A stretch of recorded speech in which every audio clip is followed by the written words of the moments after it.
I have a pink book on the second shelf of the bookshelf I built the first winter I lived alone. The Secret of Family Happiness, the 1996 edition. My mother left it open on the bathroom counter the morning I got married, in October of 2018, a yellow post-it on Chapter 5. I was 18. I kept that post-it for 6 years without understanding why. There is a rule the older sisters teach the brides in a Black Kingdom Hall 3 days before the wedding, and it is not printed in that pink book, or in any book the organization has ever published. It is passed mouth to ear, in a side room, in the hour they call marriage preparation. They call it the marital due, and what it means, underneath the gentle name, is that a wife in the truth does not own the word no. Not a no that anyone above her is required to hear. I am going to tell you exactly what I was told, and exactly what it cost me across 6 years and 2 pregnancies that did not survive. But not yet. First, you have to understand the house I walked into, because that rule does not sound like cruelty when you are 18 and have never once been alone in a room with the man you are about to marry. Stay with me. I am not here for your clique. If an older sister ever took you aside and called it preparation, put it in the comments, just the city you were a girl in, so the next young Black sister who finds this at 2 a.m. learns she was not the only one, and it was not her fault. I am going to say all of it out loud, for the first time in my life. Let me take you back to the Decatur West Congregation of Jehovah's Witnesses. A single-story brick hall on a quiet side street, brown carpet worn pale straight down the center aisle from 40 years of feet, metal folding chairs, a literature counter by the door, and one small back room with a single table where the judicial committees meet. The Black brothers of that part of Atlanta built that hall with their own hands in 1987.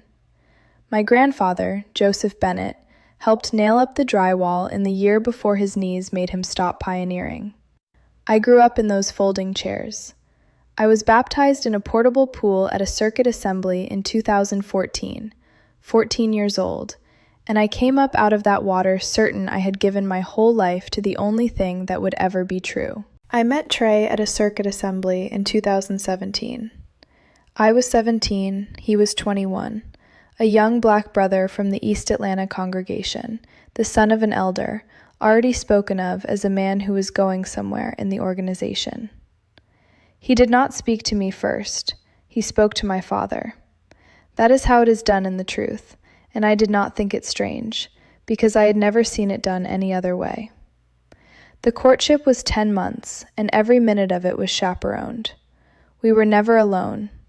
I need you to understand that completely, because everything else in my life grew straight up out of that one fact. In 10 months of courtship, the longest Trey and I were ever alone together in a single room was 12 minutes, in my parents' front room off Memorial Drive, with the door open and my mother washing dishes in the next room. My best friend Imani stood up with me at that wedding, 19 and already engaged to a brother herself. She is still in that hall today. She has not spoken my name in 15 months. 3 days before the wedding, Sister Coleman came to the house. She was 60 years old, a regular pioneer, a friend of Trey's mother, the kind of dignified Black woman who had sat in a kingdom hall 10,000 times and could quiet a room of children with one look. My mother let her into the back bedroom and closed the door and did not come in. That hour was the marriage preparation. Sister Coleman did not open the pink book. She held my hands in both of hers, and she told me that a wife's body is no longer her own, that this is the will of Jehovah and not the will of any man, that the marital due is a gift a wife gives and not a debt she is owed, and that a sister who is spiritually strong does not deprive her husband, because depriving him opens a door to Satan. She said it kindly.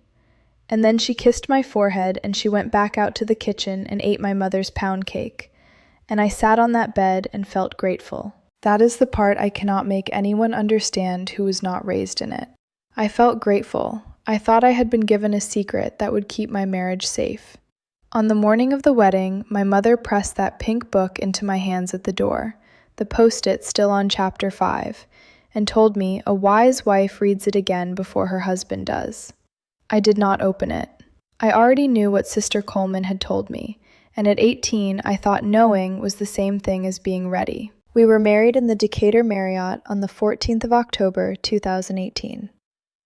I walked into that hotel room, a girl who had been alone with her husband for 12 minutes in her entire life. I am not going to take you into that room. The horror of it was never in the room anyway. The horror was in the silence I had been handed 3 days before, the silence that had no word for no inside it. I will get to what that silence did. I promise you I will. But first I have to show you the machine that built it. Because Sister Coleman did not invent that rule in my mother's back bedroom. She was only handing me what had been handed to her. The doctrine has a name, and the name is headship. In the truth, it is taught that the man is the head of the woman, as Christ is the head of the congregation, and that a wife's submission to her husband is her submission to Jehovah, running down through him like water down a roof. It is taught from the platform, in the publications, in the Watchtower study every single week, gently, constantly, until it is not a teaching anymore, until it is simply the shape of the air in the room. A sister does not pray aloud in a group if a baptized brother is present. A sister does not teach a brother. By the time a black girl in that hall is 18 and standing in a wedding dress, she has heard 10,000 hours of this, and not one of those hours included the word consent. There is no procedure in any Watchtower publication for a wife to say no. I have looked. I went and looked, later, when I was old enough to look. The elder's own manual, Shepherd the Flock of God, has a procedure for nearly everything a body of elders might face. It has nothing, not one line, for a wife who does not want to be touched. The silence in that book is not an oversight. The silence is the rule, and the rule does not fall on every wife the same way. I will tell you only what I watched with my own eyes. Decatur West was a black majority hall, built and led by black brothers, so the worst of it I did not feel directly the way some sisters did. But for 7 months in 2021, when Trey's work moved us out toward Marietta, we attended the Stone Mountain congregation, where the elder body was white and the sisters were mixed. And I watched the black sisters in that hall get shepherded a little harder than the sisters who looked like the elders. A little more attention to the hair, to the length of a skirt, to the tone of a voice. Nothing anyone said out loud. I did not have a name for it then. I have one now. The quiet stratification. The gap between the page and the practice. Black wives in the truth carry the marital due like every wife carries it, and then they carry one more thing on top of it, a second set of eyes always measuring whether they are modest enough, quiet enough, and that second weight has no name in any publication either. My Aunt Diane carried both of those weights for 14 years before I was old enough to spell my own name. Diane is my mother's older sister. They joined the truth together, 2 young black women in the 1980s, at the invitation of a pioneer who knocked on their mother's door. Diane married an elder, Robert Coleman, in 1986. She has called that marriage, in her own words, a private kingdom of small cruelties. Not one of them illegal. Not one of them a thing you could show a judge. He never struck her. He simply owned every decision, every dollar, every hour, every no she was not allowed to say, and the elders called that a strong spiritual household. Diane left in 2003, when I was 3 years old. She faded first, and then she was disfellowshipped, and my mother shunned her own sister for 19 years. 19 years. I grew up hearing Diane's name spoken the way you speak of the dead, and then not spoken at all. I was taught she was a warning. I was taught she was what happens to a sister who lets Satan into her heart.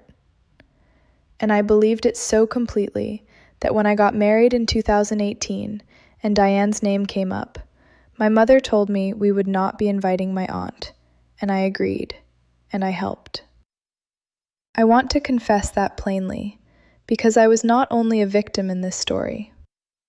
There was a younger sister in my own congregation, engaged at 19, frightened the spring before her wedding, and she asked me if it was true what the older sisters said. And I held her hands in both of mine, the way Sister Coleman had held mine, and I told her the marital due was a gift and not a debt, and that depriving her husband would open a door.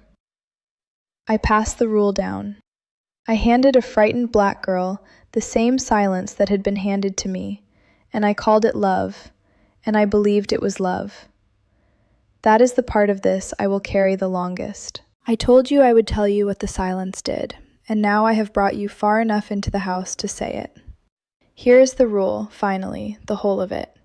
A wife in the truth has no, not one. There is the marital due, and there is the teaching that a strong sister does not deprive, and there is no door anywhere in the doctrine that opens the other way. I learned exactly how solid that wall was on a night in the spring of 2021. I had lost a pregnancy the year before, in 2020, and the elders had shepherded me through it, which in the truth means they came to my living room and helped me examine what spiritual weakness might have caused Jehovah to allow it. I was tired in a way I did not yet have words for, and one night I said no to my husband. I said it quietly. I was not angry. I just said, "Not tonight. I cannot tonight." And Trey did not raise his voice. He never once raised his voice in 6 years. I want that on the record. He did not strike me. He got up, and he was quiet, and he prayed. And the next morning, before he left for work, he called Elder Davis. He told the elder that his wife was refusing her marital due, that he was concerned for my spiritual condition, that he wanted help leading his household. And that Sunday afternoon, 2 brothers came to our apartment and sat in my living room and studied with me, gently, for 2 hours, about 1 Corinthians chapter 7, about not depriving one another, about the door a wife opens when she puts her own body before her husband's headship. They were kind. They were so kind. And I understood, sitting on my own couch with my hands folded, that the word no did not exist for me, that I could say it into the air all night long, and it would simply travel up the roof of headship to an elder's phone and come back down as a shepherding visit. That is the rule the brides are told. Not in those words. Never in those words. But that is the whole of it. Trey was not a monster.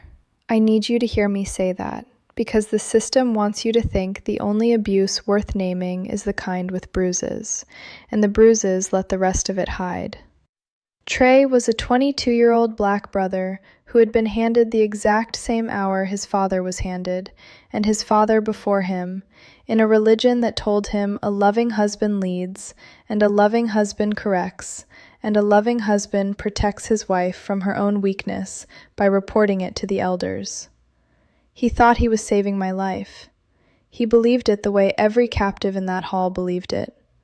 No one in the Decatur West congregation was ever permitted to be free, not the wives and not the husbands, and I have had to make a kind of peace with that to keep myself from drowning. He believed.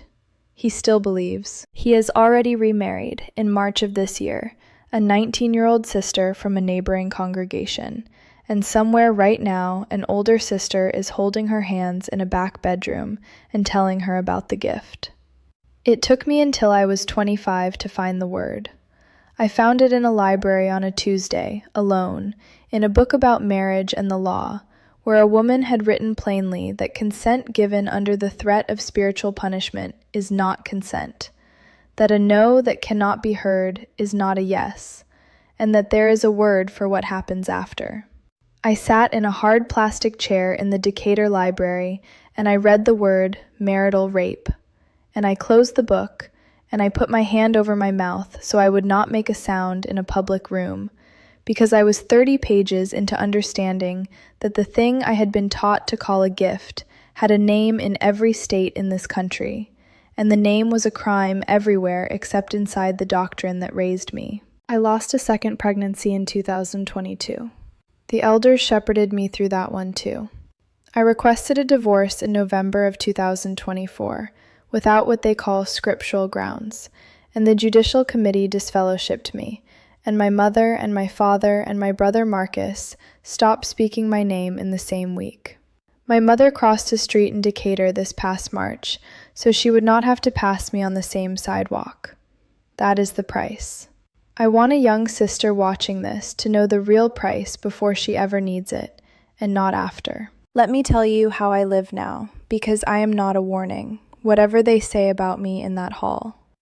I have a one-bedroom apartment in central Decatur, up a flight of stairs in an old brick building, close enough to the MARTA that I can get anywhere I need to get without a husband's permission, which is a sentence I could not have written 4 years ago. I am finishing my associate's degree at Georgia State, riding the MARTA to class, paying my own rent of $1,150 a month with work that I chose.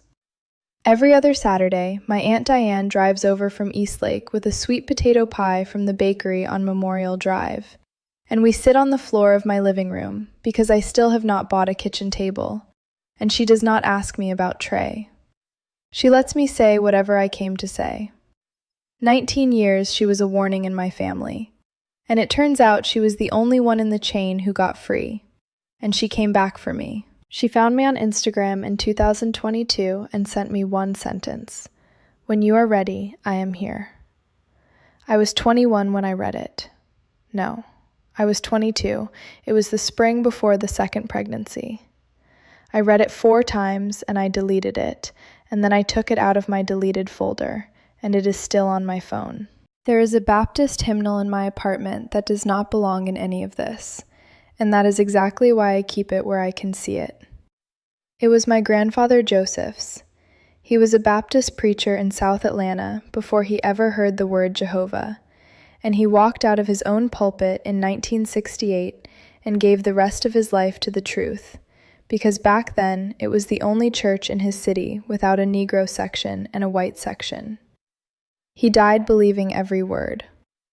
I found his hymnal in my parents' basement when I was 10, and I took it with me when I left.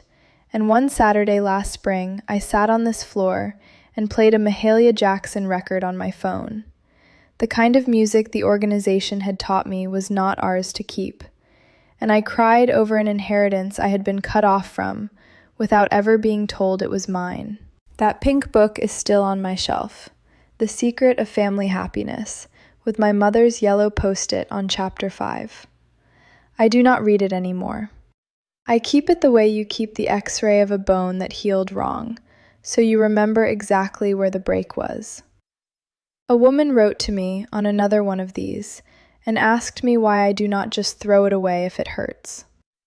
I keep it because the rule that is not printed in it is the most honest thing the organization ever taught me, and I am not going to pretend I was never that bride. I tell this for my little sister Hannah. She is 21 now, baptized 2 years ago, living in my parents' house, and they have told her I am a spiritual danger. She is exactly the age I was. In 3 or 4 years, a brother is going to speak to my father, and 3 days before her wedding, an older sister is going to take her into a back bedroom and hold her hands. I cannot stop it. I cannot call her. But I can put this down where it might one day reach her. So let me speak to you directly now, whoever you are. If you grew up in a Black Kingdom Hall in Atlanta, or in Houston, or in Birmingham, or anywhere else, and an older sister ever took you aside and called it a gift. If you ever said no quietly in the dark, and heard your own no travel up to an elder's phone. If you ever sat on your own couch while 2 kind men studied you back into silence. If you have ever wondered whether the quiet in your house was your fault, I see you. I am not above you, and I am not ahead of you.